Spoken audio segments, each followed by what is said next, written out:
The whisper in room 13. It was a stormy night when Sarah's car broke down on a lonely highway. She had been driving for hours, and the rain was coming down so heavily that the road almost disappeared beneath her headlights. With no houses in sight and her phone battery nearly dead, she felt a wave of panic.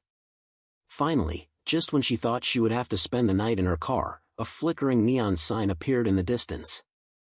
Motel Rest Haven, vacancy. Relieved, Sara pulled in.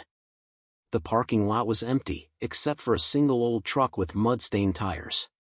The motel looked neglected, with peeling paint and dim lights that buzzed like dying fireflies. She walked into the small reception area, where an elderly manager sat behind the counter, staring at a newspaper with unreadable eyes.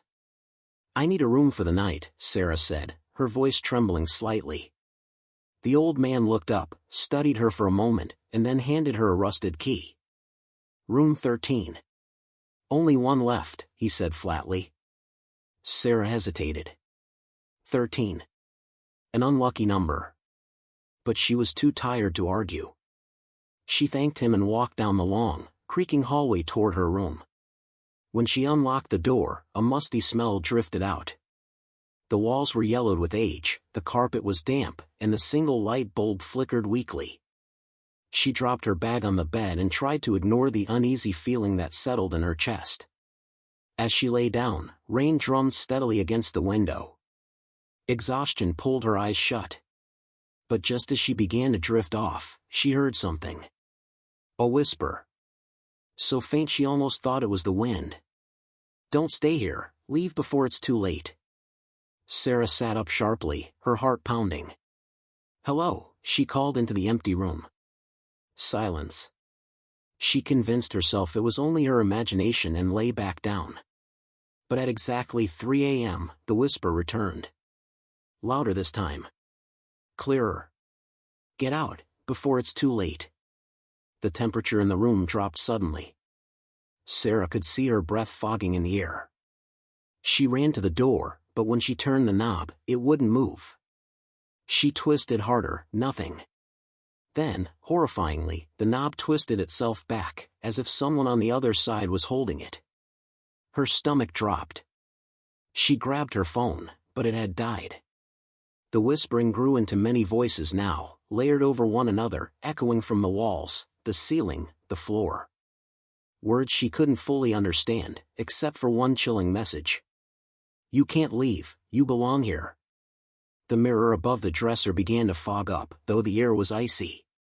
Sara stared, frozen in terror, as words slowly appeared on the glass, as though written by an invisible hand. "I never left this room, and neither will you." Her knees weakened. She stumbled backward, whispering to herself, "This isn't real, this isn't real." Then she saw it. In the reflection, not just her own trembling face, but another figure. Dark. Faceless. Standing behind her. Sara spun around. The room was empty. But when she turned back, the figure in the mirror was closer. Almost leaning over her shoulder. She screamed and smashed the mirror with a lamp. The glass shattered, scattering across the floor, but the figure's voice hissed from every shard. "Listen." The lights went out. The room plunged into darkness. Only the sound of her ragged breathing filled the silence, until she heard footsteps. Slow, deliberate, approaching from the corner. Sara ran to the window, trying to open it, but it was painted shut. She beat on it desperately, her fists bleeding, but the footsteps came closer. Then she heard a laugh, low and hollow. In one last act of terror, she pushed the heavy desk against the door and crouched in the corner. Hours passed. She didn't sleep, she didn't move. She just waited in the suffocating dark. When dawn finally came, the door creaked open by itself. Light spilled into the room, and for the first time, Sara thought she was safe. She ran out into the hallway, heart pounding with relief. But when she looked around, the motel was empty. The reception desk was deserted. The truck in the parking lot was gone.